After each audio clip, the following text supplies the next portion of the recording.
to the great prosperity sphere, the co-prosperity sphere in the beautiful community of Bridgeport, Chicago. It's a balmy summer night, July 21st, 2025, and we are part of the Subversive Summer Camp. What? Yeah.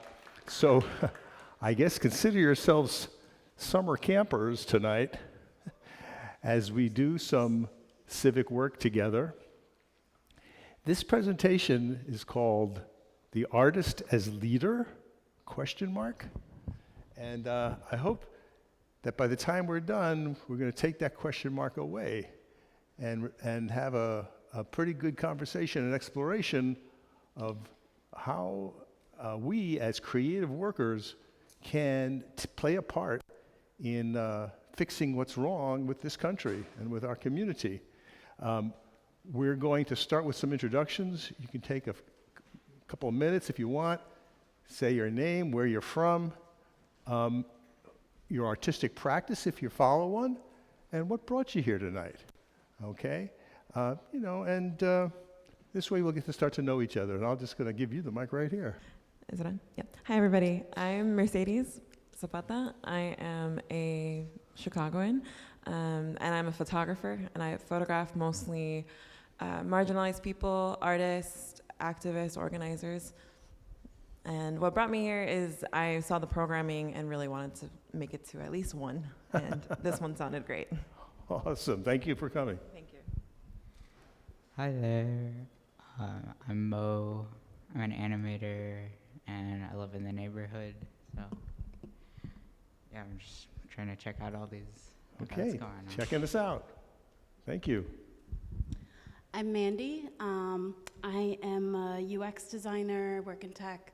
I have a lot of creative skills. I do art on my own too, but I'm wanting to use it for more purposeful things other than just making companies richer. Okay, hopefully we can help you out here tonight. I'm Aaron. I'm from Albany Park.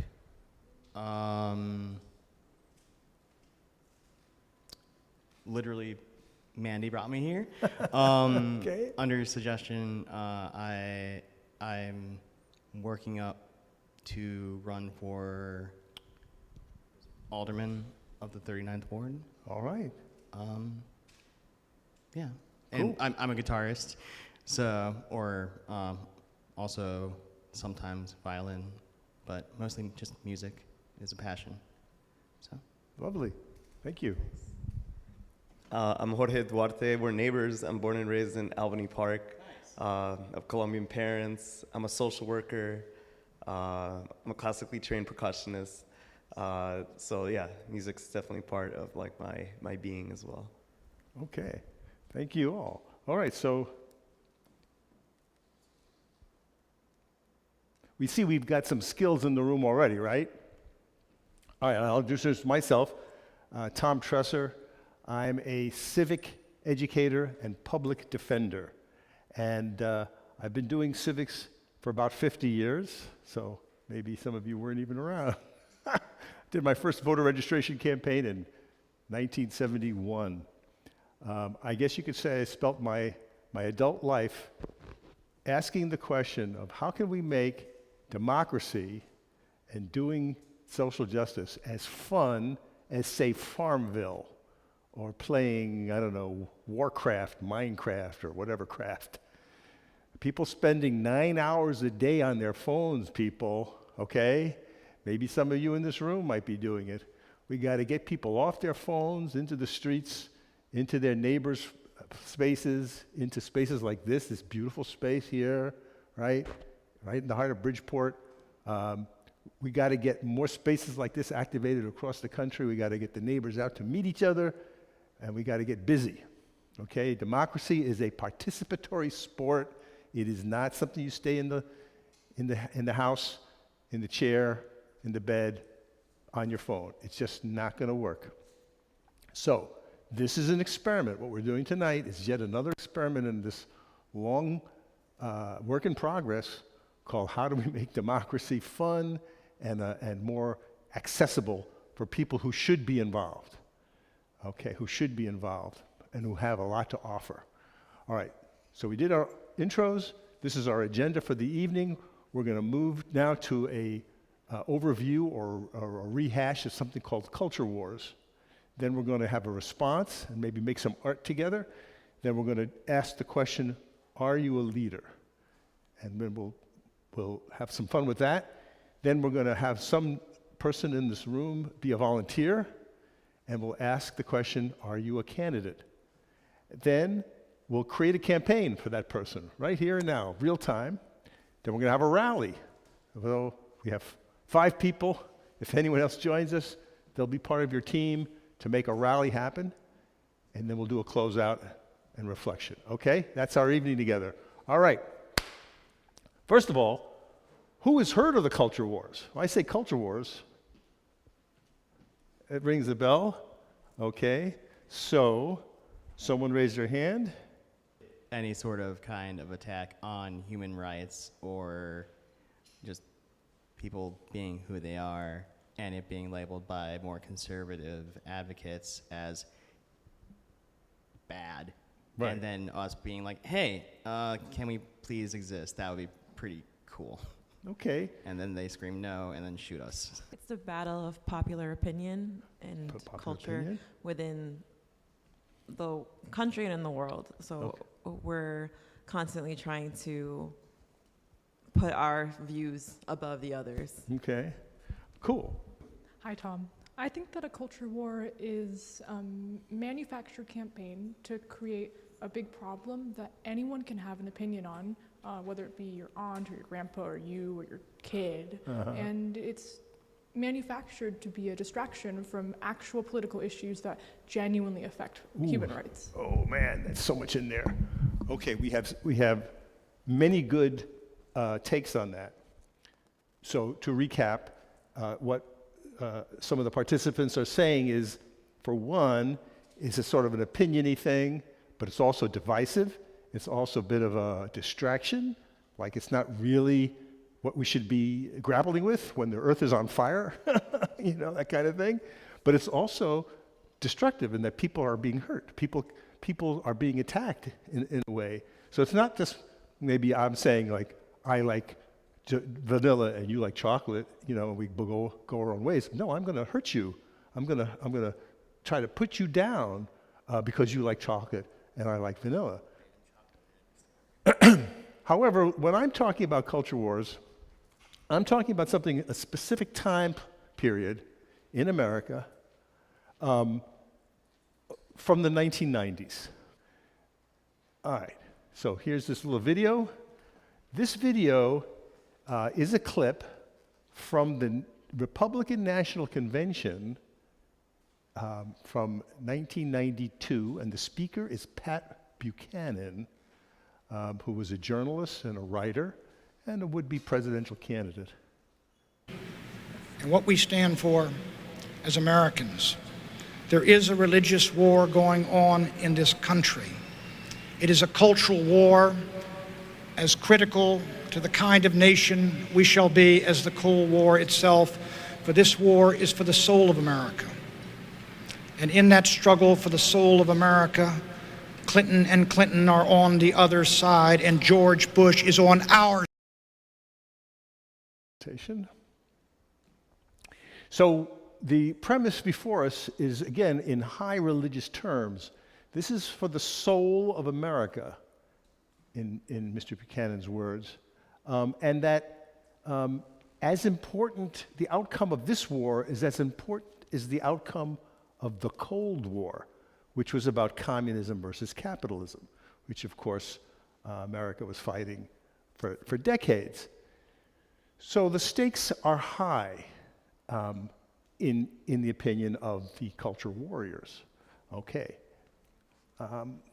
Now, I'm going to move aside for a minute and tell you a little bit about how we build movements. Okay, I need to tell you about this before we move on to the culture wars, because this is going to help you understand how these guys operate and why they've been so successful. And my mantra is this: Message equals members, leads to money, leads to means, in that order. And so when we're doing civics and we're building a movement, you have to start there. What is your message? What are you trying to inspire me with? What are you mad about? What are you inspired about? And if I like your message, I respond to it, then anything is possible. After that, you ask me for money. If I'm inspired by your message and your vision, I'll give you some money, or I'll give you some time, which is money. And then, after you have people giving you money and they want to help you and they want to be with you and support you, you start to have what we call infrastructure. That is what I call means, so to keep the movement going through time. So space like the co-prosperity sphere, if you think about it, Ed Marr and all his colleagues had an idea some years ago, but you think about what it takes to operate this space. Look at all the people who are helping here today. So there's to pay the bills, there's heat, there's property tax, right? There's how did they build this space out? This gallery wasn't here, so it had to be designed, right? There's a radio station, that wasn't here.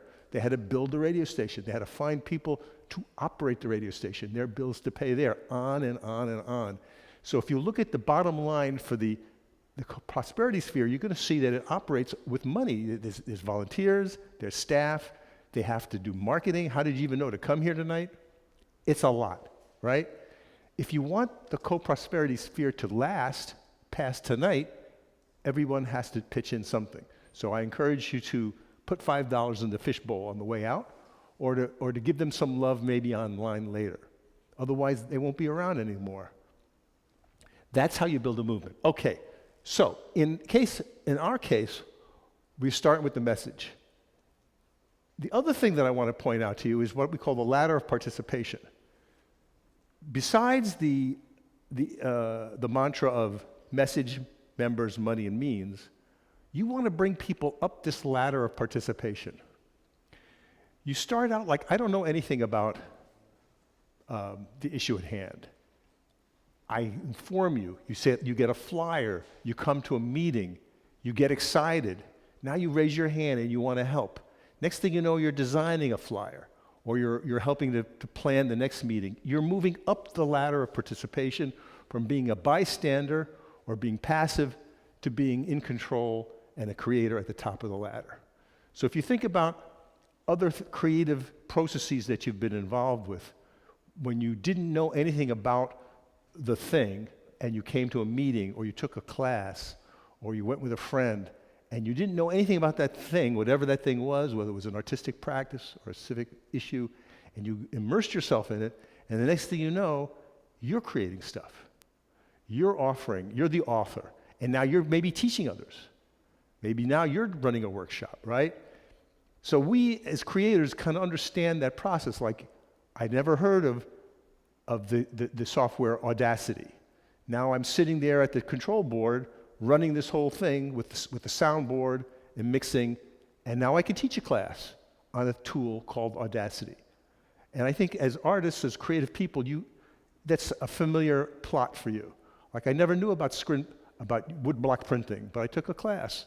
I used to draw with pencils and magic markers, but I took a class now in using the print block, and I can carve it out, and now that's a tool and a technique that I'm learning to master. And I'll practice and practice and practice. And then next thing you know, you're teaching it to a friend or a colleague. Okay, so we want to do two things. We want to have an inspirational message that moves people around, gets them inspired, and we want to move people up the ladder of participation so they're not just audience members or passive consumers, but they're co-creators with you, okay? Those are the two processes, if you can think about that. All right, so the message from our friends in the culture wars is the Christian Bible, but it's a mean version of it. So I'm not going to try to attack anyone's religiosity. You can be very religious. I myself am Jewish, but I'm not observant as a Jew, but I identify culturally as a Jew. But what I'm saying is these guys are living by a particularly nasty version of the Christian Bible in which, gay people are evil, divorce is not possible, there is no birth control, women have a subsidiary role, in a masculine kind of dominated frame or narration or frame, if you follow, and other features in their interpretation. They're not really too concerned about the poor, even though Jesus was all about that. So it's a particular interpretation, let's say that, okay? The message is the new Christian right is out to Christianize America. This is according to Randall Terry, the founder of Operation Rescue, a very famous anti-abortion organization. Our goal is a Christian nation. We have a biblical duty. We are called by God to conquer this country. So see that warlike language again, all right? This was from an article from 1997. So I would say the goal of the people who are pushing the culture wars on us, their goal is to nullify or destroy the barrier between church and state in America. Okay? Now, the barrier between church and state was founded in our Constitution, in the Bill of Rights, back in 1787, that says that Congress shall make no law that you have to follow a religion. So there shall be no state religion in America. And you are free to follow your religion, but you're free not to as well. But the state itself shall not push a religion on you. There will be no official religion of America. You have many people practicing many faiths in our country, and you have many people who don't believe.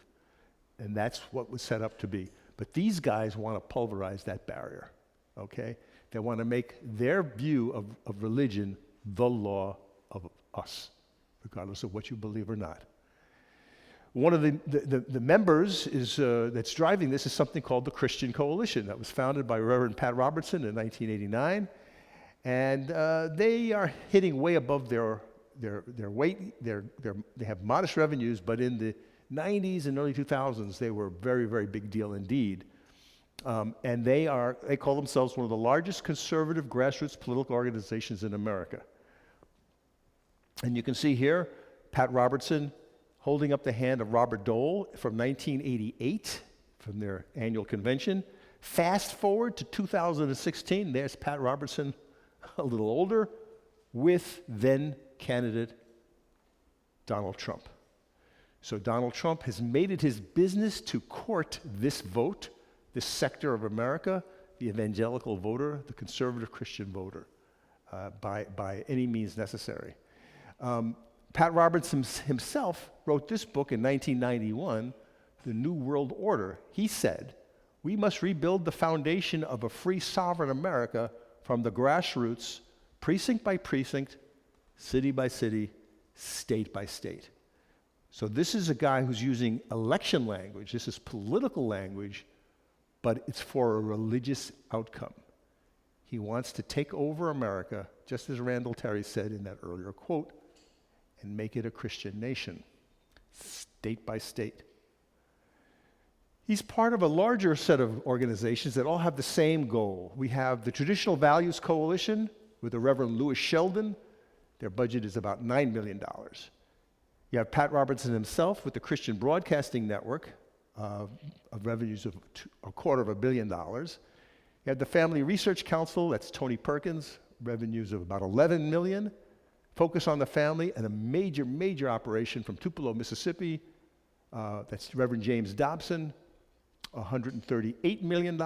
And the smaller American Family Association, that's Donald Wildman, with a budget of about $17 million.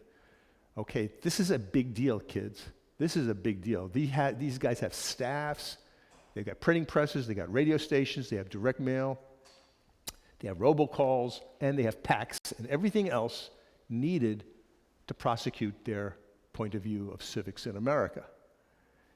The means, all right, how do we remember, we're trying to turn this movement into a machine that keeps moving. Well, one of the ways they do that is something called the Leadership Institute. So if you go online at leadershipinstitute.org, you'll see it says, "Become a leader for America." The Leadership Institute will give you the training, resources, and mentorship to shape the future of your country, but it's for conservatives. It's for people who believe in these things that we're speaking of leading up to this slide. Their 2022 revenue is $38 million. So these guys will offer you training on how to be a leader, on how to run for office, and how to organize in your campus, how to be a ministry leader for your Christian church. This is again more towards the Christian spectrum. You see this flyer from the Christian Coalition from 1992 that sums this whole thing up. Think like Jesus, lead like Moses, fight like David, or run like Lincoln. This is from 1992, and they've been at it for 40 years. Okay, so that's kind of how you get this civic infrastructure going here. And here's the means. You can say this is the Christian Coalition's, the Leadership Institute's website. Since its founding, they've trained about 200,000 people, including major leaders of the Republican conservative movement, elected officials in all parts of the country. And you can see, you go to their website and you say, I want to be a political candidate, activist, campus leader, Christian leader, journalist, policy expert, social influencer, student journalist. And when you make that click, it serves you up the classes or the trainings that you can then go to for a fee, of course. And they are from 1 day to 5 days. And they just turn out people year in and year out, just like you are here tonight, learning the skills of civic life and public life, and then they go out and do, okay? So that's the Leadership Institute. Now, let's switch back to the culture wars. Keep it in mind, the opposition here. An incident happened here in Chicago that sort of gave these guys the idea. Does anyone remember when aldermen arrested a painting from the Art Institute? It could be a little before your time. This is 1988. A student at the Art Institute painted a picture of Harold Washington, who was then the black mayor, the first black mayor of Chicago, kind of in like underwear, like he had stockings on, and he was like in an undergarments. And the aldermen were so offended by this painting that they went into the Art Institute and arrested it. They took the painting off the wall and took it to City Hall and like put it in like painting jail. And it caused a huge outcry, and people were protesting on both sides. There were protesters down at the Art Institute saying, you can't, freedom of expression, artists are supposed to say things that might get you mad, that's, kind of our job. And then the people on the other side were saying, this is outrageous, you're a disgrace to Harold Washington. I think he had passed away by then, so he was no longer living. You're disgracing the memory of this great man, shame on you. We want to take all your money away so that the city doesn't give the Art Institute any money. It went on and on. And I think it gave the conservative Republicans an idea that this is actually could work for them politically. So these 4 artists were receiving money from the National Endowment for the Arts. They're now called the NEA Four. That's Karen Finley, John Fleck, Holly Hughes, and Tim Miller. 2 are gay, 2 are not gay. They mixed their performances with physical performance, with work like paintings or sculptures, and they were very provocative, and they all, to one degree or another, talked about sexuality, and norms, and sort of pushed the limits of performance. I mean, I think Holly Hughes smeared chocolate on herself to represent menstrual blood. And so they were controversial and they were provocative, I would say, in their subject matter and how they approached their work. Well, they all got some money from the National Endowment for the Arts, and so the Republican Congress went after them and said, take their money away. Does it sound familiar to what's happening today, right? So they were called the NEA Four, and it led to lawsuits and demonstrations all over America, and the Christian Coalition took advantage of all that and started doing some fundraising. So here's an exhibit called Sense and Shivers at the Valencia Community College, which is in Orlando, Florida, from 1991. Remember, we're talking about a long time ago.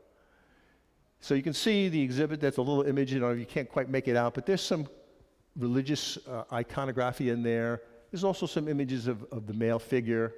And the artist is a guy named Bill Paul, a very well-known artist at that time, based in Georgia. And you can see his artistic statement. He says, my art is about grief, about death, disease, about waiting, resurrection, collaboration. Remember, AIDS was very looming large in America, especially in the artistic community. So this is something that was very big for a lot of artists to deal with these subject matters. So a secretary from the college went into the exhibit, was offended by some of the images she saw. She called her pastor. The pastor called the 2 conservative radio stations in Orlando. And all of a sudden, it was 24/7, this exhibit, this horrible exhibit, this blasphemous exhibit here in public, in this gallery in Orlando. And all of a sudden, the phone of the gallery started going off the hook. Bomb threats, death threats. The president of the college getting calls at his home. It became ugly very quickly. I don't know, you can't read this, but I'm going to read this. So this is Pat Robertson, and this is a letter that the Christian Coalition sent. It says, action item, Florida Arts Council funds homoerotic anti-Christian art. The Florida Arts Council is funding homoerotic and anti-Christian art. They're talking about the exhibit. He says, we must protest this outrageous use of your tax dollars to fund pornography and Christian bashing now. Make your voice heard. Call and write the following individuals today. Ask that the exhibit be taken down and that the tax dollars be refunded to the state. So this became a tactic by the Christian Coalition all across America. Every time they saw an exhibit that they didn't like, they attacked it in this way. And here's the next letter that was sent. This is directed to the legislators in Tallahassee. Dear Senator, on behalf of the Christian Coalition and every concerned taxpayer in Florida, I would like to draw your attention to some of the most disturbing and offensive photographs you may have ever seen. And he goes on to talk about it. We have asked our members to write Secretary Jim Smith, who approved the grant, and on and on.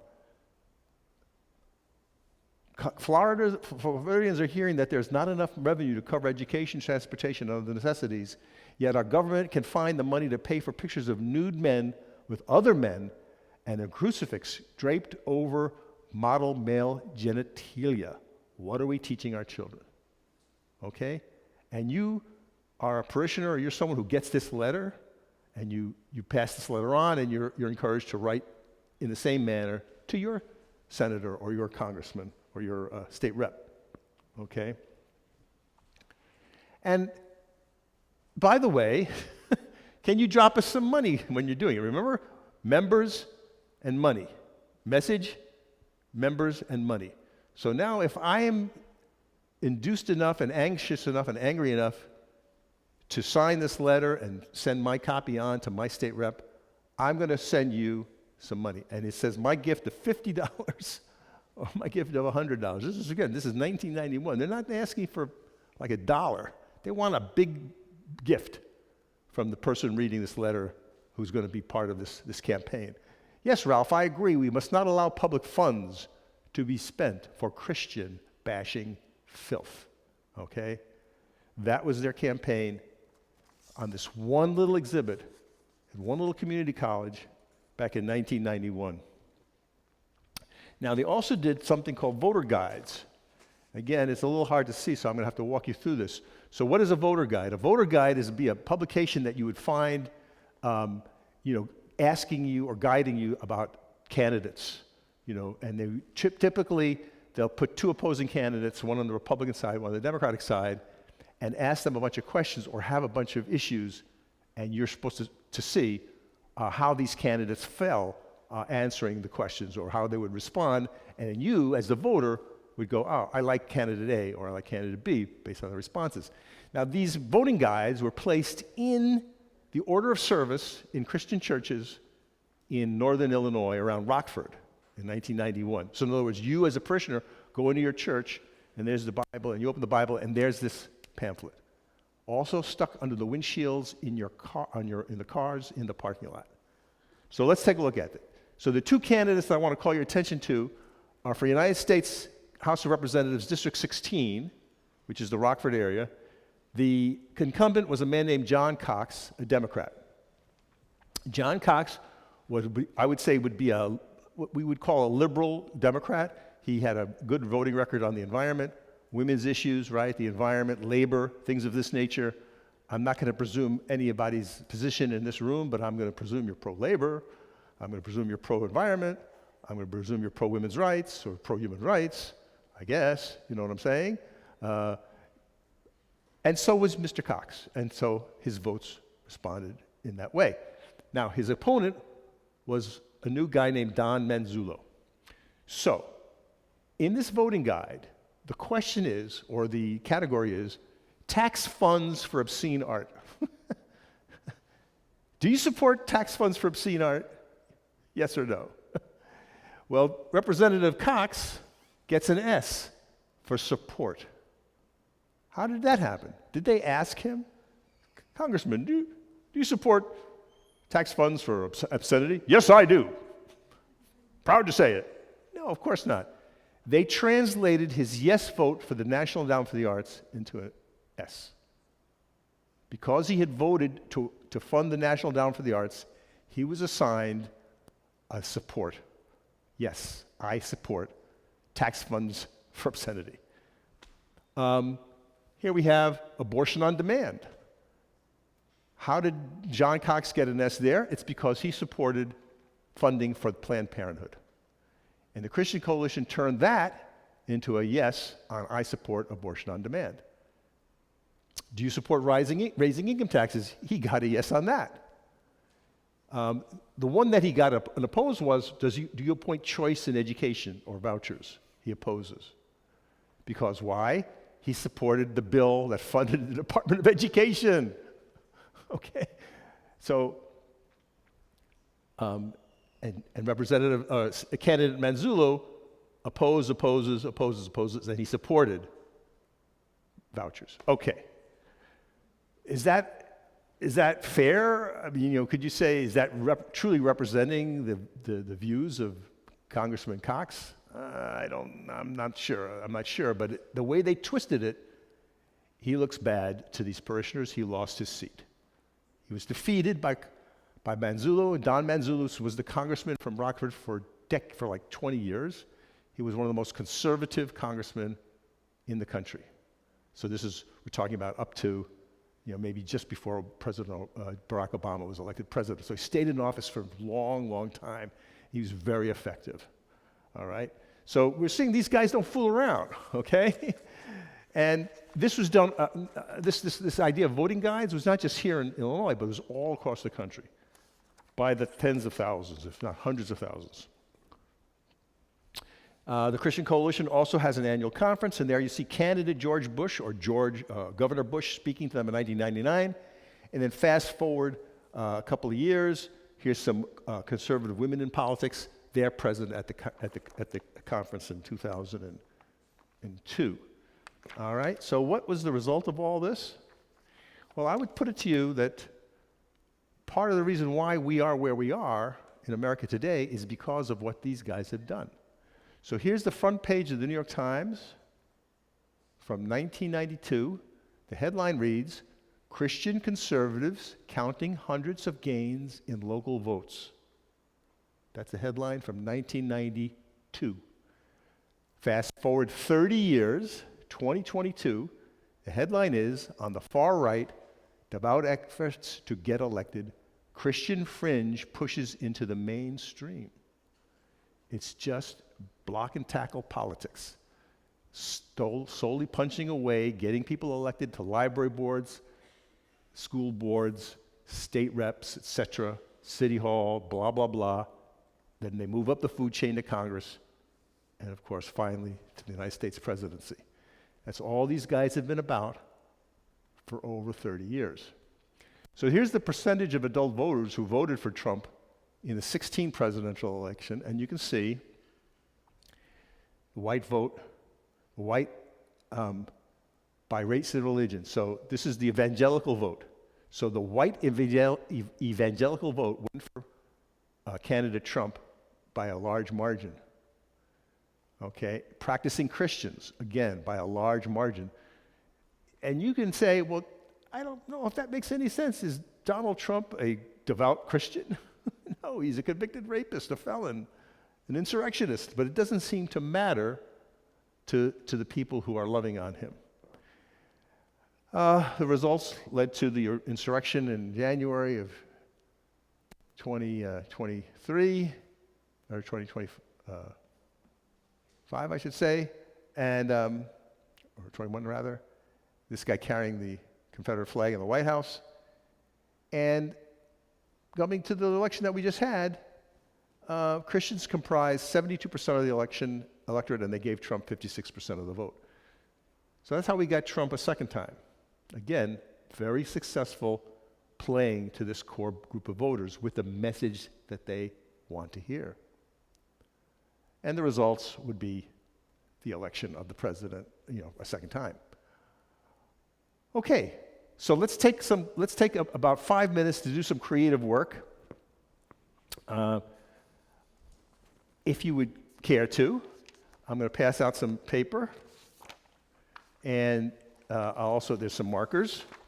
And if people would like to, poster or do any kind of creative work, grab a marker and have at it. What is this triggering for you? What is this? If you want to make a t-shirt, or if you want to somehow respond in some way, now is a good time to do it.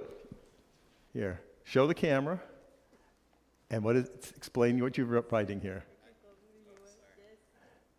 drew a grumpy baby with a gavel. The grumpy baby with a gavel. Yeah. Say more about that. Kind of like how those in power at this moment are kind of crying and acting like they're being victimized while attacking other people through legislation. Oh, so they're like going, whoa, you're why are you so mean to me? You're right. How dare you do the same thing that we do? I love it. Okay, what else you got? You got something? Come on up. Show the camera. Okay. Yeah, it's just Albany Park's motto. It's global roots, local heart. So I feel like it kind of speaks to the whole point of what we're attempting here. It's grounding us into realities that we're comprised of multiple different identities and spaces, and that got to be reflected in policy and community building. I love it. Thank you. See how we're getting some creative vibes going on here. What do you got? Come on up. All right, show the camera. I got this little angry dude. It's like, what gives? Right, what gives indeed? We got to figure that shit out. Exactly. What do we got? Okay.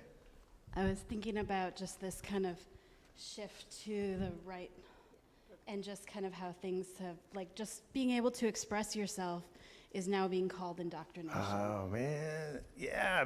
So you can see people just off the cuff are creating with such passion and intellect and such interesting things. We could probably noodle on that, each of these ideas for a good time and really flesh it out. Let's see what we got here too. One more. Okay. I wrote, let our care be louder, but be louder emphasized, because we need to be louder. Oh, that's so great. Yeah, come on up. Let our care be louder. Yeah. So, I want that t-shirt. I came in a little bit late, and it was during the whole Christian coalition Yeah. thing going on. So I drew a little angry pagan and going, yar. Yeah, we're angry. We're angry. So thank you for that creative response. And you can sort of see we could unpack and go deep on each of these ideas, I feel, and develop even media campaigns, would you think? T-shirts, garbs, even zines, and possibly even TikTok videos like yours alone. We could probably just spend another 2 hours just unpacking that one idea, right? So it's not like we don't have the stuff. It has to be deployed in a tactful, in a strategic manner to result in winning. So I'll use the word power, and I'm not afraid of using that word. We in the left or the creative gurus, us creative workers, whatever you want to call us, the people with big hearts, whatever, progressives, whatever the word that you care to use, we have to have power in order to govern for the common good. Because that's what the other side has done. That's all they've done is amass power to govern. But it's not for the common good. All right, let's see, what else do we have? Part of the challenge for us as creative beings is, well, how do we play in the civic space? What is some roles that we might play? Of course, I'm talking about running for office and helping people run. That's a big ask. But there's a lot of other things that we can do as well. And I'm going to talk about this idea of the artist as the explainer, the artist as the translator, the artist as the explicator of stuff. You're discovering, you're exploring, right? But then at some point, you're committing to the canvas or to the music sheet or to the performance. At some point, it goes from your head to the public space. It doesn't do any good if your art just stays in your head. I don't know what's in your head. I can't read your mind. But as soon as you make something, whether it's a physical drawing or a movement, with your body in terms of dance or theater, or a representation with clay, or on a canvas or a written word, I can now react to it. I can see what you're trying to tell me. Okay. So we're going to do an experiment. We are in the 11th ward, my friends. Where that star is where we are right now. The 11th ward is one of the 50 wards of the city of Chicago. And the way our city government works is each of these wards has what? An alderman. Who is the alderman of the 11th ward? Who is the alderman of the 11th ward? It's a she. Well, you're going to have to look it up. So that's part of the challenge of civics, my friends. There's some homework to do here to know who your elected representatives are. Because you're going to have an alderman in the city of Chicago. You're going to also have a Cook County commissioner. You're going to have a state representative and a state senator. And then you're going to have, of course, 2 United States senators and, of course, 1 president and 1 governor. But in Chicago, we now also have 2 other forms of elected government. Do you know what they are? Yeah. Water reclamation district? That is an elected representative, yes, but I mean new positions at the local level, at the ward level. We have a police board now. There are 18 police districts, yes. Each police district has 3 elected officials. Did you know that?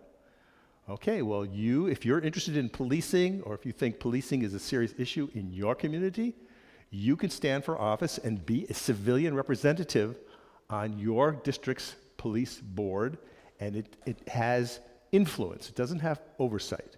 However, each of these boards, again, there are 18 districts, elect one of their members to a larger body that actually does have power over the commissioner of police, over the superintendent of police, and a lot more. But now there's also another thing that you can elect people for. You know what that is? School board. Yes, school boards. For the first time in Chicago's history, we now have elected representatives to our school board. And starting in 2027, it will be entirely elected. Right now, it's a hybrid. There's, I think, 10 representatives elected from the folks, and I think 11 representatives selected by Mayor Johnson. It's kind of a large board. But the school board is, of course, the board that sets all policy and budgeting for your public schools. So if you got any kids in public school, or if you have people who work in the public school system, or if you just hold public education as dear to you, then you might want to think about being in that race. All right. So, here's the challenge. I would like us to take 15 minutes, and during that time, we can keep the cameras on or not, but the assignment is find out stuff about the 11th Ward, and put it on the paper. So we have the paper still out there, we have markers still out there. Find out stuff about the 11th Ward. Or let me put it this way. If you live here, or if you wanted to move here, what do you need to know about the 11th Ward to know if it's doing well or not? What kind of measures? What do you need to know about the 11th Ward? I keep saying 15 for some reason. The 11th Ward. How do we find out about the 11th Ward? So Google away. Let's see what kind of treasure hunt we can come up with. We want to know some pretty basic things, I think. And you'll tell me, what is it that you think is most important to you if you were deciding to move into this community? Is it doing well? Is the 11th Ward like on fire? It's like awesomely awesome? Or is the 11th Ward in trouble? Is it going the wrong way? And if so, what way? And what evidence would you present for either side? If you were to tell me, hey, the 11th Ward is the best ward in the city of Chicago, cause why? Or if you were to tell me, the 11th Ward used to be great, but now it's getting sucky. Why? What is it? And that will help you figure out what it is that you want to measure, what it is that you're looking at.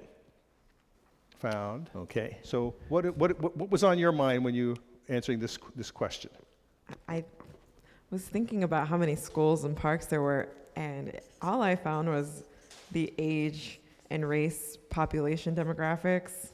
Yeah. So that was not very helpful. Well, hold on. So you had two good thoughts. Things, like where are the parks physically, right? Yeah. Where are the schools? Okay, but also, who lives here? That's important, isn't it? Yes. So do you have an answer in terms of the demographics? I took a screenshot of the age. Okay. The largest percentage is 35 to 49 years old. And what is that percentage? That would be 19.2%. Okay. So you see, we're already onto something, okay? And we could spend more time digging deeper into that, and we would, I think without too much more trouble, would be able to answer the question, who lives here? Right? How many people? Young, old, white, black, Latino, Martian, whatever, right? Okay, what else? Next person. What do we got? What have you discovered, or what's important to you? Let's see. I've got two notes here. I guess we have a history of corruption. Frowny face. And so there's some bad shit has happened here. Yeah, we've had some tax evaders in power. Okay. So again, a good finding, the history. Like, when was this place settled? Like, was this an earlier part of the city, or has it come later? And then, what kinds of things have happened here? And we have discovered something bad. Anything else? And I guess maybe more recently there was like an initiative that like boosted truck drivers in the neighborhood, which I thought was interesting because a lot of trucks. So you start to surface local issues. So in some wards, there's a lot of highways, access to the highway. In some ward, the river is present, right? The river is not too far from here. So there'll be some features of the geography that will make a big difference. So in other wards, trucking is not, like in my ward, the 43rd ward, which is Lincoln Park, you don't have any big warehouses, right? That's a feature of the geography, but it's also kind of speaks a little about the history. Maybe there were meat packing plants down here. Wasn't the packing district not too far away? Yeah. Right? So that's going to be part of the legacy, and we will be present in your community in the architecture, Also, some of the people who live here may be the grandchildren of the meat packers who worked, you know what I'm saying, up into the 60s. Okay, what else do we have? Pass the mic. Thank you. Thanks. So the current alderman is Nicole Lee. All right. Current population is around 51,500. Uh-huh, good. Where do you find that, by the way? That was, I think, almost the same. I think that was on Wikipedia. Okay. So Lee encourages police funding as her primary thing for safety. Okay. Let's see. The board did support or promote the Bring Chicago Home initiative. Ah. Okay, so now you're on to another thing, which again is how did this ward vote? So we go to the Board of Elections, and you can find the history for the last few elections of this ward. It'll tell you how many people turned out, right? They'll tell you who they voted for. So in the last election, it was between Mayor Lightfoot and Alderman County Commissioner Brandon Johnson. You can get the records to say, how did this community go? Did they like Lightfoot and want to stick with her? Or were they fed up with her and they wanted something new? Or did they go another way because there were other people in the race? What else you got? I also found a list of the schools per ward. Aha. And does it say how many we have? It doesn't say offhand, but You'd have to count them. I can count, I swear. It's okay, you don't have to do it, but he got it, you see? Yeah. With a few more minutes, you know what I'm saying? You start to build this profile. And we go, oh. Then you might want to ask, how many kids are there? You start to think like, it looks like they got, 4 elementary schools. That seems good to me. What the hell do Are I they know? fully stocked, though? But the question is, Stocked. is that enough? I don't know. Do we need another elementary school down here? Maybe there's a bunch of little kids coming along.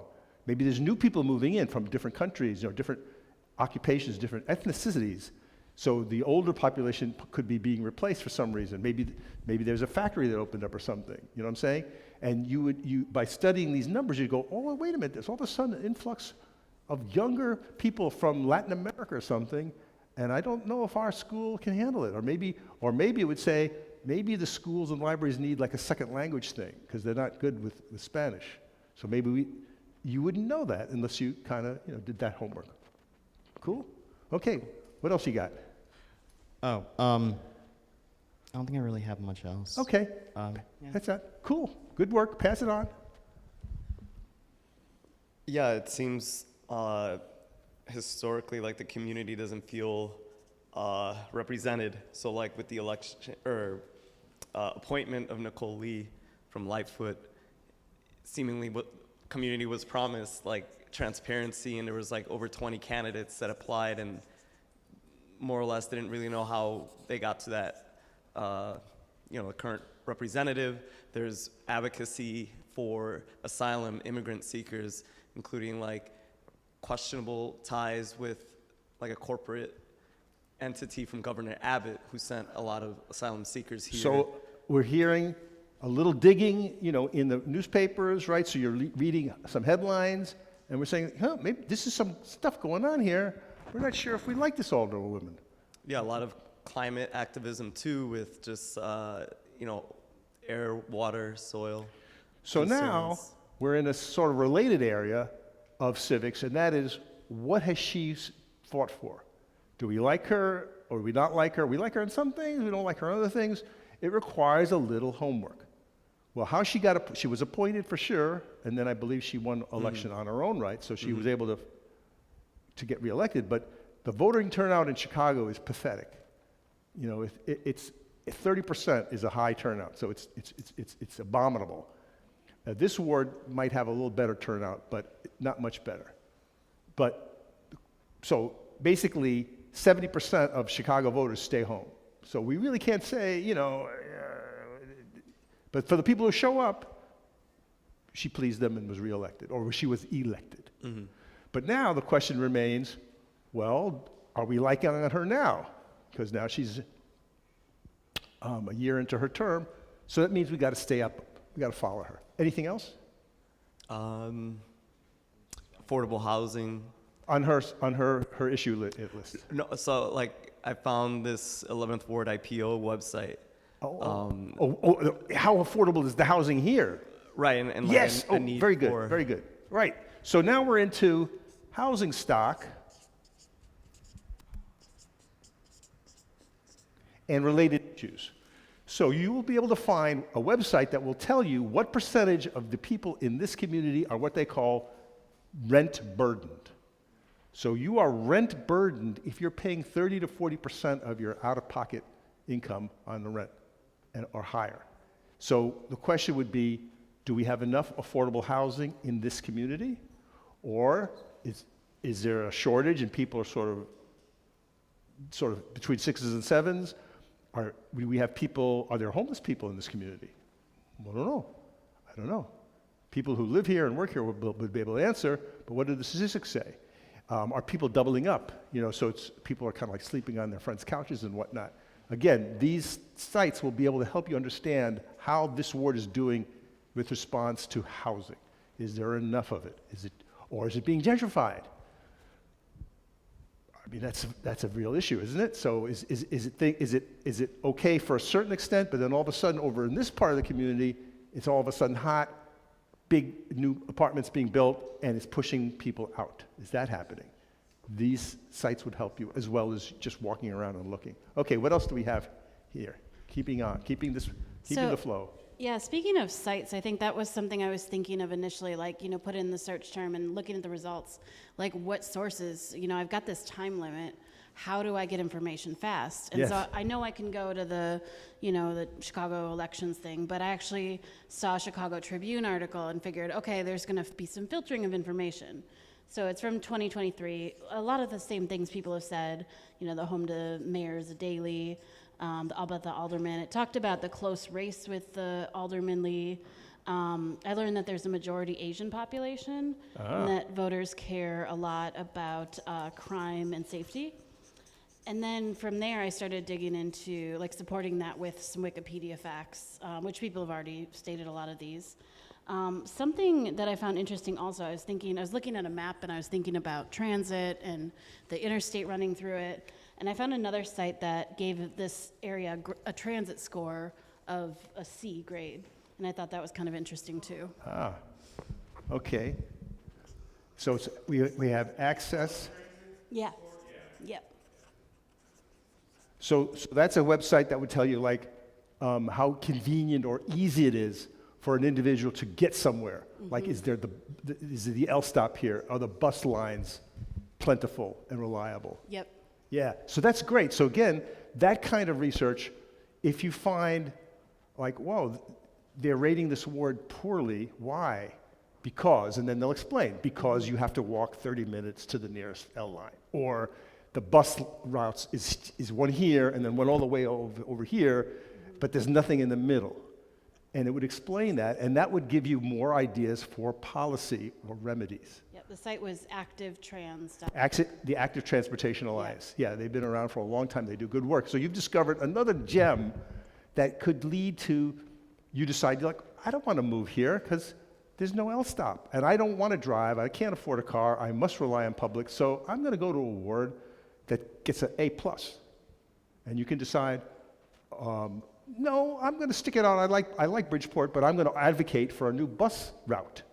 Now, the people in Pilsen, the Little Village Environmental Justice Organization, El Vejo, fought for 15 years to get a bus to go across, I believe it was, 33rd Street, 35th Street, but they couldn't get from where they were to the lake because it took them through here. And there was opposition to having the Latinos be able to get off the bus in the Irish American community. So so all of a sudden, transportation becomes a civil rights issue in a way. Like, where's my bus? No bus for you. You can't come to the lake. We don't want you here. So that's a very fascinating and powerful piece of civics that you discovered. Okay, what do you got? All right, I have a few things here, kind of echo what some of the other folks have been saying a bit. Found out that 1 in 3 children in the ward are living in poverty.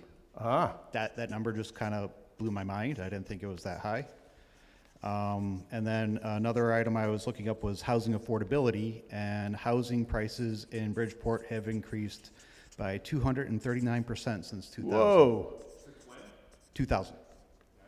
So, and then one other thing that I think always bears mentioning when talking about Bridgeport is how folks in this neighborhood participated in the Red Summer of 1919. In particular, the Hamburger Athletic Association, not far from the Daly's house. They had folks that dressed up in blackface, and they went to the Lithuanian part of the ward and started looting and ransacking and tried to get the Lithuanians to attack Bronzeville. So this is part of the history of Chicago. We have a lot of racism in this city, and this is part of the legacy of this community. But again, this is 100 years ago. But again, in my community, in Lincoln Park, there was a Latino population that was moved out through gentrification. So every community has a story to tell that is part of the fabric of the city that will help you understand like how it is that we are the way we are. And also would potentially, if we spent more time on that, we could talk about, well, is there anyone around whose parents were there? Or is there any scarring left still from these bad incidents that need to be addressed or healed? And again, it would be good, that's good civics, to know your history. Yeah. Just because it was like a couple of minutes, I came up with like a couple of questions that like I don't kind of see like readily answered as statistics, and I'd kind of be curious to like gather them. Let's see, we already touched on some of them. Since I was thinking about that pamphlet and like spin, and I was like thinking about like gathering statistics of police caused murders and violence from police. Is it an issue in the neighborhood? Is there a history of racism and racial violence? Are there current issues? Then I had in parentheses, are my friends safe to travel to this neighborhood? Then with like schools, I had like funding, so like dollar per student, literacy rates, if they're hitting grade level or not. Also a percentage of kids that are specifically in neighborhood public schools versus private, magnet, parochial, or charter schools. Are they accessing, and like what is the quality difference between them? General access to like food and medicine, like percentage on Medicaid, percentage on food stamps, percentage that's just over the benefits cliff, which could actually leave people worse off. Then things like environmental justice, like air quality, water quality. Then with housing, like are there condos being built without affordable units put in?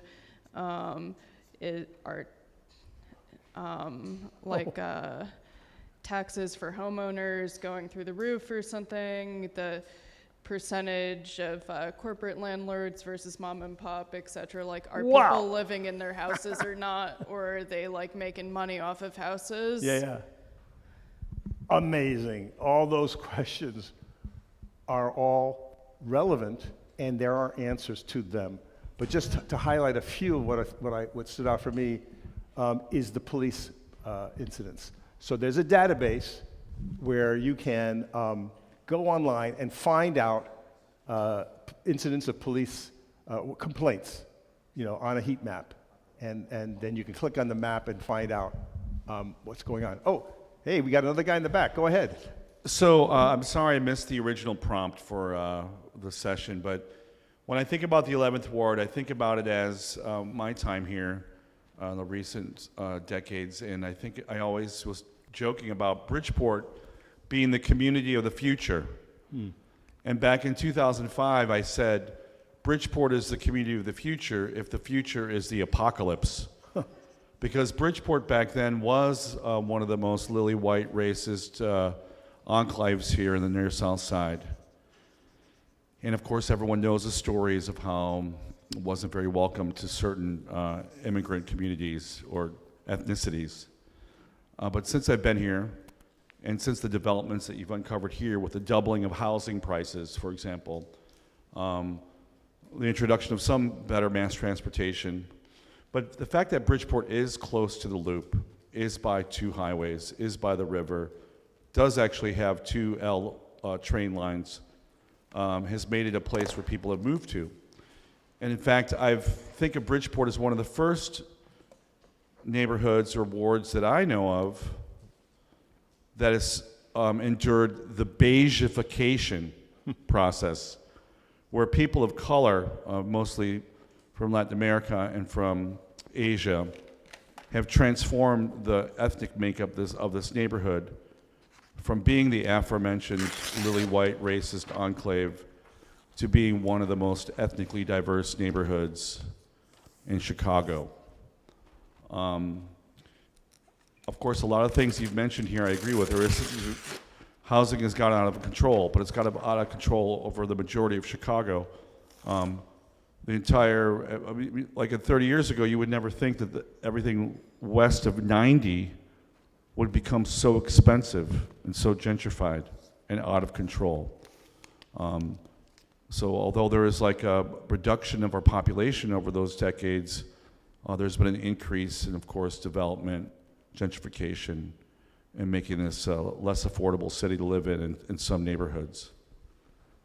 Is that okay? Is that a good enough comment that's great. on the hood? That's cool. I don't have any real facts, though. The point of this part of the exercise was, though, Ed, was to talk about the artists as visualizers and explainers. And if we had more time, what we would do is set you the creative task of visualizing these metrics. Or perhaps what we would do is pick 2 or 3 metrics that was most meaningful to you. Maybe it would be the crime thing, or the housing thing, or where the churches are, where 2 or 3 of these salient things that is very meaningful to everybody. Like, you got to show me this or I'm moving out, or show me this and I'm going to move in. That's how powerful it has to be. And then we would task you with making visualizations of it, whether it's pictures or graphs. I call it info porn. You see these diagrams, but what artists can do is sometimes take, or maybe an explainer. So someone is saying, this is how the community was 30 years ago, and make a visual of that, but here's the evolution of our community today, another visualization, and here's how I would like to see it in 20 years. So it's 3 visualizations, right? Some of you could do that like standing on your head, right? Others might be able to make a song out of that, like sing me the song of Bridgeport. That's what I'm saying. Anyway, the point is, if you were going to run for office, if you were going to try to move people to you, you're going to have to do some splaining. You have to do some storytelling. You see what I mean? And this visualization, first of all, the process that we're going through is what is important for you to talk about and to know, and then to visualize it in some creative way is a unique skill that we possess, that is in this room right now. And that if it was true that maybe the mass transit was the most important thing on everyone's mind, and you wanted to show how important it was, you could think of ways to visualize that or make music of it or a little video that would demonstrate to the rest of the city that we need more mass transit in Bridgeport. Whatever, it's a new bus line. Put that pink line stop has to do, whatever. That's how you start to make shit happen. And if somebody was going to run for office in 2027 as alderman, they might take that material and use it in their campaign to explain to the people at large why this is so important. And the materials that you have created to be used by this fictional candidate is how we get shit done. That's what I'm saying. And your ability to do that kind of explaining and visualizing, right? Look at the prints that have been made over the centuries by the revolutionary artists that you can see in the other room that Ed has made available. But artists have done this since dirt, visualizing, explaining, getting people passionate, and you get off their feet. Okay, that's what I want to say about the artist as the visualizer. I think you I think you see where I'm coming from. Now let's move on to the next part of our work, and that is, are you a leader? So what I want to talk about now is, what are the things that you do in your creative work that are going to be useful to civics? So let's just talk about your process.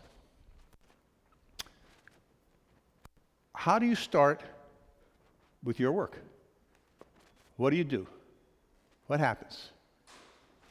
We've got videographers here, we got writers, we got musicians. How do you start? What do you do? All right, so you're thinking about someone else, not you. And why are you doing that? Who cares what they think? You care, but why do you care? I think that. Thank you. Why do I care Yeah, what other people think Yeah, about themselves? yeah, or why are you bothering to think about this other person before you sit down to your work? I think for so long, storytelling in media was out of the hands of the people who needed to be heard the most. So when I think about my camera and what it can do, I want to make sure that who I'm photographing has the power to tell their own story. And I'm just helping. And that's create. meaningful to you because Because I've seen how my own community is depicted. so you feel the pressure of the thumb on your head of putting you down. Correct. All right, so what quality are you expressing? Is she expressing? Is this person expressing? How would you name this thing that she's speaking of? Oh, you get Empathy? empathy. Why? What? Empathy means what to you? So I think it's thinking beyond yourself and your immediate experience and understanding that you are part of a larger whole and a larger community, and what affects others does affect you. I mean, that part's irrelevant, but you are someone else's other. And this thing called empathy is important to the artistic process? I believe it's critical. Critical. Okay, so speak a little bit more about that. Yeah, go ahead. I mean, I really can't think of an artist going through a solipsistic nightmare and creating art based off that too much. Okay. But I mean, artists perform. They don't just create their art and hide it in a closet. They want people to, consume it and contemplate it. And all right, so hold that thought for a second. So that you're getting now into another area that I think is going to be relevant. So we are talking about taking something that's private. You say an artist is performing, so I'm not sitting in the dark, talking to myself. And this is the element of going from what we call private to public. Would you agree that part of your process is there's internal work? You're thinking, you're cogitating, you're reading, you're processing, you're observing, but it's in your head. Maybe you keep a journal, maybe you don't, but at some point, you have to express it, and it goes public. Yes? hopefully. But even if it's just your cat or your your significant other, someone else is now participating in that experience. Okay? It sounds absurdly simple, right? Of course, that's what happens. But I want to put it to you this way. Being able to go from the private to the public is a very civic thing. When you're in public, that's a different state of being than when you're acting as a private person. That's all I want to say about that. What else is going on? Anyone else want to talk about their process or what they do, as they are creating work? Yeah, at the end of the day, right, art is a form of communication. You are eliciting or attempting to stimulate an emotive or, intellectual response. Without connecting to a theme or community or empathy, right, you might lose a lot of like the core concept of art, and that's why it's critical to kind of like holistically, bring yourself as the artist into a space, or bring that space through your art form. That's advocacy, that's representation, that's perspective shifting. You can convey a lot throughout like different forms of art. Cool. What else we got? I have kind of some different lenses on this because I have both an art lens and a design lens. Oh, okay. And now I do have a closet full of art that nobody's seen. But I'm also like working as a designer with the lens of problem solving for people. And so usually I'm given a problem and I want to find an emotional connection to it. And usually that's through the form of stories. So like you can give me facts, but I need to build that empathy to kind of start from a place of like, what is the conversation I'm trying to have? What is the message? What is the outcome? And so I often in the design world work from that stage. And so I've tried to bring that into my art as well. And is there an iterative process? Definitely. You start with a premise or concept or message or whatever. You test it, and you discard, you build. Yeah, I don't like that. Let's try this. That right? happens more in design.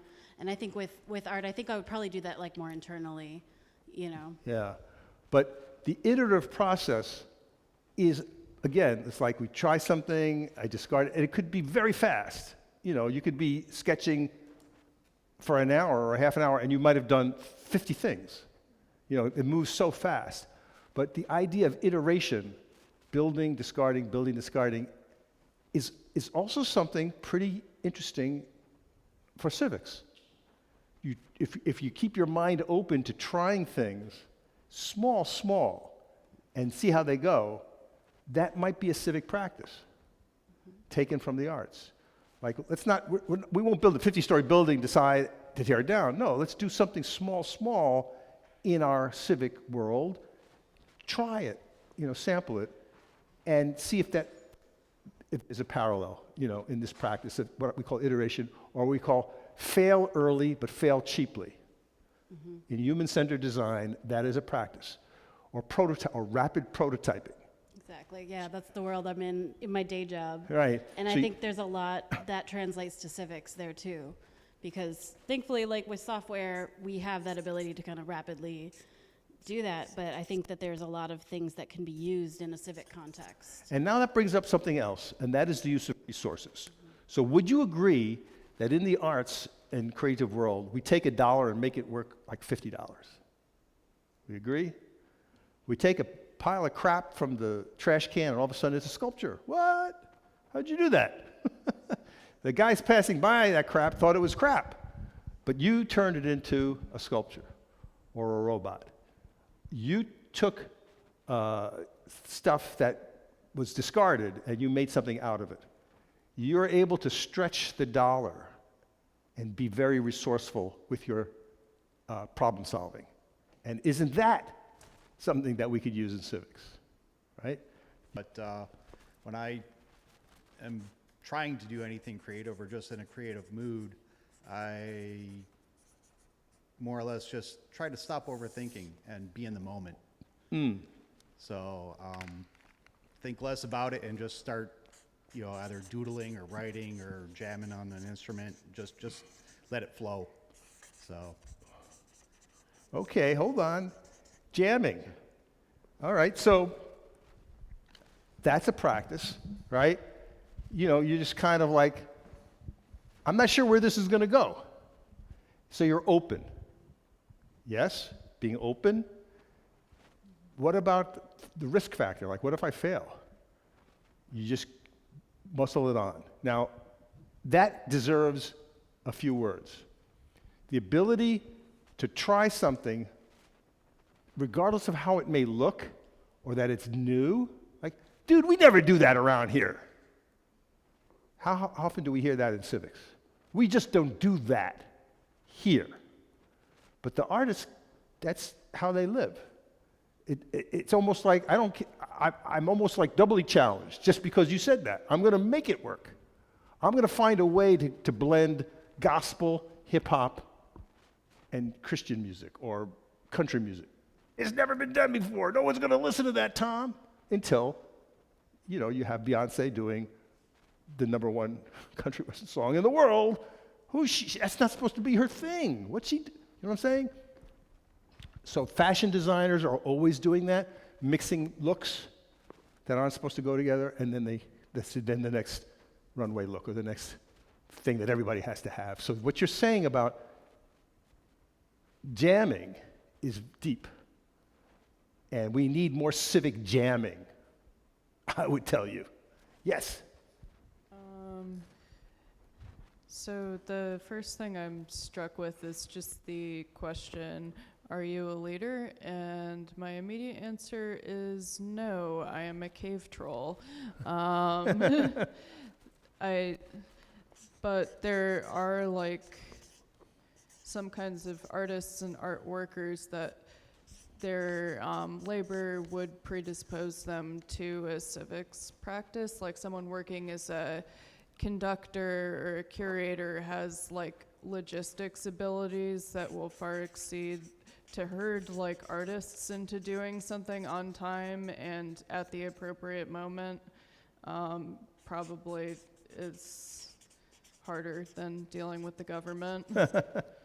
Yeah, that's Okay. take. Well, so what that triggers for me is team building.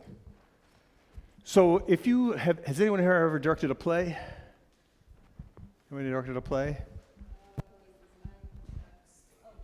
Well, so if you can imagine what happens when you're directing a play, you have a bunch of strangers coming together, and in a few weeks, they have to be a high-performance team.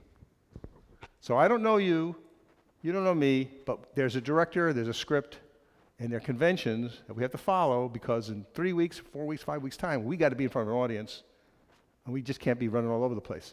Anybody play jazz? Jazz player, okay. Let him have the mic for a minute. Talk to me about what happens in a jazz set. You're playing with a couple other musicians. It's time to take your solo. What happens? Yeah, I mean, you have to kind of like work with that, I think, synergy of whatever, you're kind of like assembling around. So like there's obviously like rhythmic portions you maintain, but then you work off of that. There's like a foundation that you kind of co-create, and then there's a lot of like nonverbals, a lot of eye contact, a lot of nods. Like there's a lot of good ways to kind of ebb and flow, get a little louder, kind of draw back, Draw back. and forth. Step forward, step back, right? You take your solo at your time. You don't solo all night. That's not going to work. And if I'm playing with you and it's time for your solo, I have to step back. It's not time for me to solo. Your solo. So I would call that peripheral vision or peripheral hearing. I'm aware of my colleagues on stage at all times, what the music is doing, and even if there's no score, if we're jamming, it's your time to solo. Maybe we've agreed upon it, it depends, right? And you take your solo and you do what it's right. It's not an hour, but it's not 30 seconds either. So how a jazz group works is a beautiful metaphor for democracy. You step forward, you step back, you take the time that you need, and I'm giving you the time and the support. I'm not trying to play over you, right? I'm not making funny faces over here. And the same would be true for a comedy troupe. If anyone ever seen improv, or go to improv and know that. Okay, so I want to just leave this section now, and just hopefully I've made the point that artists possess skills and practices that are desperately needed in civic life. Do we agree with this? Namely, things like empathy, listening, civic jamming, iteration, risk-taking, respect. I'm going to respect you and love on you. I want you to take your solo. I want you to have a great solo, right? I don't want you to flop. That's going to be bad for our whole team. The whole experience is going to suck if you suck. So I want you to be great, dude. That's the feeling we need in America. We need civic jazz. We need civic jamming, where I step back when it's my time to step back, but then you give me some love and let me step forward and be me. Right? That's the opposite of what the Christian Coalition. Christian Coalition wants you to be them. In us, there's no civic jamming there. There's no civic love there, right? There's no deep listening, waiting for you to take your solo. No, I want you to shut the fuck up, crazy-looking man or woman or whatever you call yourself. I don't want you. You offend me. That's not how we want to fly. That's not how we want to represent, when we bring our art skills into civics. Does that make sense? Okay. Now, we're almost to the end of our time, but I think it's time to ask this question of, do we have a leader in the room? Do we have a leader in the room? Someone who would like to, so we just answered the question of what artists do. I think we showed you that there was high relevance. So are you a candidate? So who would like to be the guinea pig for this next, and we're almost done. Someone said they were running for office. I think you should come up. Come on up. You said your artistic practice is in your music? Yeah. So musician, and you play? Guitar. Guitar. Okay, so stringed instrument. Yes. Okay, how many names are in your Rolodex? If I bother literally everyone I've ever gotten a number out of. Yeah. I guess I could confidently say maybe like 150. 150, maybe. okay. Okay, yeah. Now, could you ask some number of these people? And I'm going to say he knows more people than that. I've already asked them. You've already asked? I've started asking Okay, them. and so you have a base to start with, okay? And would you say you're known to them? They would have a good opinion of you? I sure hope so. That's important. Okay. Have you ever spoken in public before? As of now, yes. As of now, okay. Well, yes, I do have some experience public speaking or Well, when you were performing performing, or yes. When you're in the public space, even if you're saying, "Hi, my name is Aaron, I'm going to play," play these three notes. yeah, you are speaking in public. Okay, but hold on. Do you know what the most feared thing in the world is for most people? Public speaking. Public speaking, above the fear of death. So if you have any facility in public speaking, is that not a good thing? Okay, so you have a leg up in some ways. You may not think it's Heck yeah. Yeah, heck yeah. Again, something that you may not place a lot of weight on, but it's super important. So public speaking, that's a check. And what about your colleagues and friends? Do you have people in your world who would say are videographers? Who know how to do video? I don't think so. Not offhand. Not sure. How about audio? Yes. Yes. I'm going to guess that you do. That some people know how to handle a video camera. Probably. Yeah. Yeah, I'm going to say that's a check. All right. Have you ever recruited for a cause, like convince people to do something like? Does recruiting for a band work? Yes, to get somebody to join something. Absolutely. Then yes. Okay, recruiting. That's a check. All right. Have you ever made anything that you were proud of to show other people of any kind? Yes. Like what? I mean, generally musical pieces, but Musical pieces. So making stuff. ooh, a game this one time, yeah. So a musical piece, but you made a game, Yep. okay? So think about that for 2 seconds. Making something that's complicated, bringing the pieces together, make it coherent, and then having other people use it or enjoy it. That's huge skill, right? Not everybody can do that or pull that off. All right. Have you ever, let's see, done a public meeting of any kind where people had to come to some space that was, for some purpose, some kind of Like lead that meeting or be involved in that meeting? be part of it, but being part of bringing people to the meeting, helping shape the meeting. And this could also be a party, too. Let's call it meeting, Oh, well then, yeah, absolutely. meeting making. Yes. So let's think about that for a second. So again, you got to bring people from the outside world to give up their time to come to some place that you selected or your colleague selected to do something, whether it's a party or talk about some serious issue of the day, right?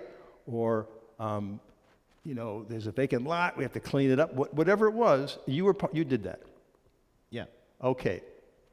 Do we see these things are part of how we build a campaign? Yes. Yes. Yes. And are you surprised or by any of this, the way we're explaining it? I think the recontextualizing of it is different, Yeah. but by definition. But yeah. Okay. Yeah. So do you feel, more leaderly-like or, No. no? No? Yes. Yes. I feel qualified based on these checklists. Okay, let's give Aaron a round of applause. You're a good sport. Thank you. All right. I think you see the purpose of this kind of somewhat painful questioning. Anybody could have been in Aaron's position. Any one of you have you decided, including the people who work here. I could have taken you through the same set of questions. And you might have had different, some of the different answers, like maybe someone did more meetings or someone was really great with videography or something. But what I'm going to suggest to you is that collectively you have these assets, these leadership assets, these skills and experiences that are the bottom rung of running for office or helping someone run. Everything on this list is what is needed to make a campaign happen. And we could spend more time to unpack this for me to make my argument to you.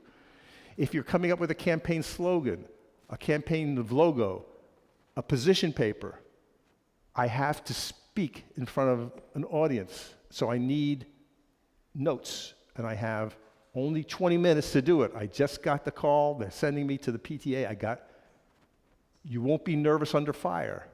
You'll be able to speak on your feet, and these are skills that, politicians have. Yeah.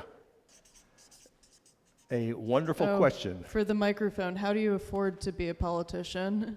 Yeah, wonderful question. Thank you. So here again, artists have an advantage that I don't think we've really used. Yes, it's true, it costs money to run. It doesn't cost that much money to run for a local office like school board, but it's not zero. And running a race in Chicago, like if you run for alderman, is like running for Congress in many other parts of the country. But for most positions in America, school board, library board, city council, it's under $50,000, 20 to 50, which is still not zero. But here's where the artists have a little bit of an advantage over, say, the guy who's just a real estate agent, or maybe who was a Marine or a policeman or something like this. You can create work that people will buy. And you know people who might create work for you and donate to your campaign. And this includes music, artwork, t-shirts, graphics, buttons, posters, and other artistic products. Now, is that gonna be like gazillions?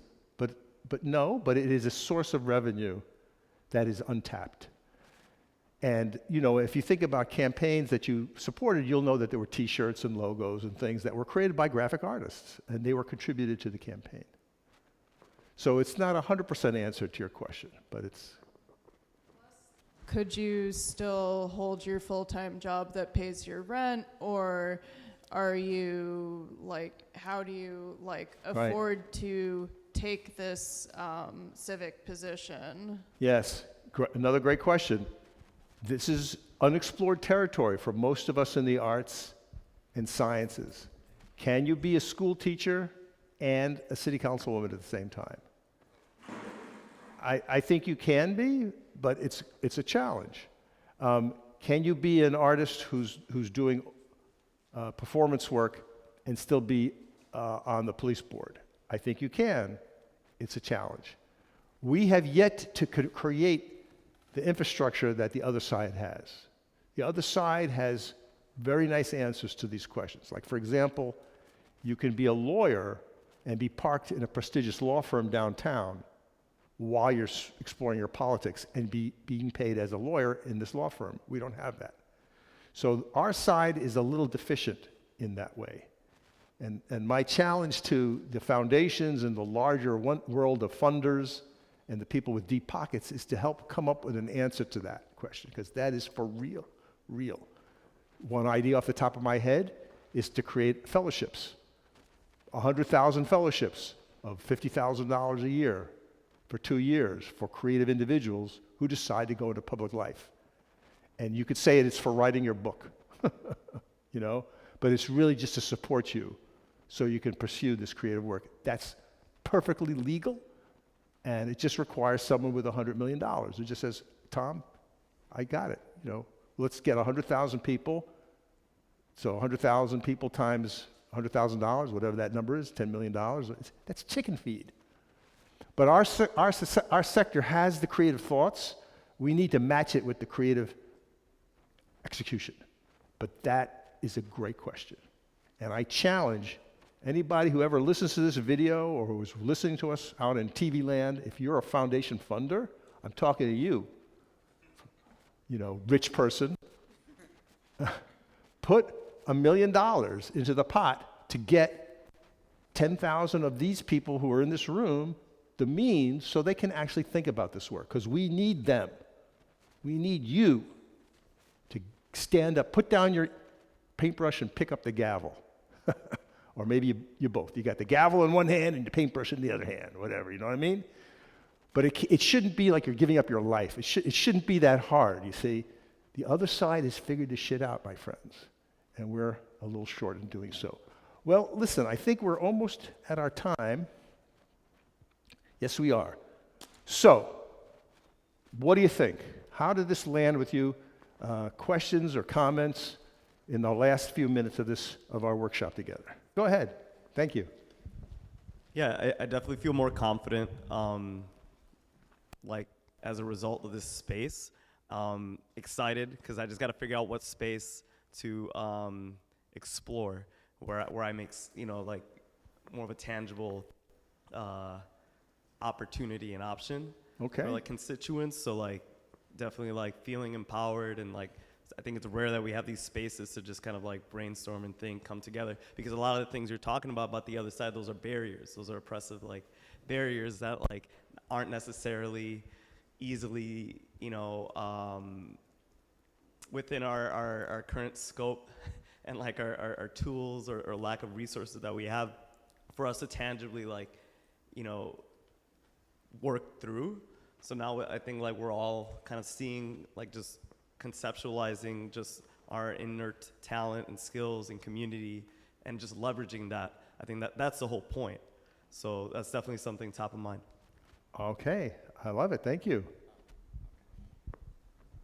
I mean, I'm gonna kind of, unfortunately, I totally agree. It is hard when you're like, oh my God, I'm just one person. What the fuck am I thinking that I can actually like do anything? Like, how can I make an impact? And it is intimidating, all of it. And I think, like, the whole procedure, like, you know, when you were mentioning, like, how do you find the time to run, it is intentionally obfuscated. Like, they're trying, so the other side does have those resources. And I mean, we have resources too, but it's just not, it's not advertised. We don't go, oh yeah, I'll just go to this site and talk to these people. It is a maze, and it is intentionally so for those who are, like, bred to be politicians. Very true. And part of what is lacking is the 911 center, or the break glass, get help, one-stop hub shop for creative candidates to navigate the maze. That's on the arts sector. It should have been here. But that's part of what we're trying to build, to be real. You know, imagine if there's one website to go to that is as easy to use as what the Leadership Institute has, that would sort of put you in touch with, you know, get you some other resources, templates and other materials. So we're going to be doing a campaign training school. If you put down your email address, you'll get an invitation to join an 8-week training program to be run by the National Guild for Community Arts Education, starting in early October. There'll be a fee for it, but it's going to be much more hands-on, much more, you know, tool-y and creative work as well. But absolutely, great point. Other thoughts? Go ahead. Yeah, I'm just having a lot of appreciation for this session, and also just, like, I really like what you said about the kind of just jamming and, like, making a place for creative people, because I feel like, yeah, a lot of this is set up in a way, like you said, it's obfuscated, it's difficult, it's inaccessible, it's complicated, and I think we have a lot of skills that can be brought there, and we need those connection points, like a session like this, to see that possibility. And I just appreciate even just this session as, you know that thing about, like, we need to be able to see something to be able to do it. You know, I'm just feeling this excitement and this vision. I also wanted to, I like what you said about jamming too, and I just wanted to make a little plug. There's this community that gets together that does, like, I've done a global service design jam, but there's a global government jam, and you can, like, organize them in your city, and they're all just free, like, you know, cool. now I'm thinking of doing something like that. Cool, So. well, let's talk about that. Any other thoughts? In the back? No? Okay. Well, listen, this has been an experiment. I think I learned a lot. Hopefully you did too. How about this? Let's ask the management here to do Artist Campaign School. Let's make this a hub. Why can't this be a hub? You know, this could be a space. You know, you could say, like, it's the first Saturday of every month, right? I'm just thinking off the top of my head. But you come to this space, and we could have speakers who will get you on the ballot. Because what part of what he's talking about, correct me if I'm wrong, is getting and staying on the ballot. That is very tricky in Chicago. It's hard. So this could be a space, potentially, where we can gather those resources, and maybe there's a website that holds this information. Like, this video of this training will be placed somewhere. But imagine that there are other videos, like how to create a campaign message, how to fundraise, how to get on the ballot, how to survive a challenge when the Democratic machine tries to knock you off. All that knowledge is out there. I know where it is, but perhaps together we'll create a space for it. But my friends, that's our time. Thank you for coming to the Artist as Leader, ? At Co-Prosperity. Thank you.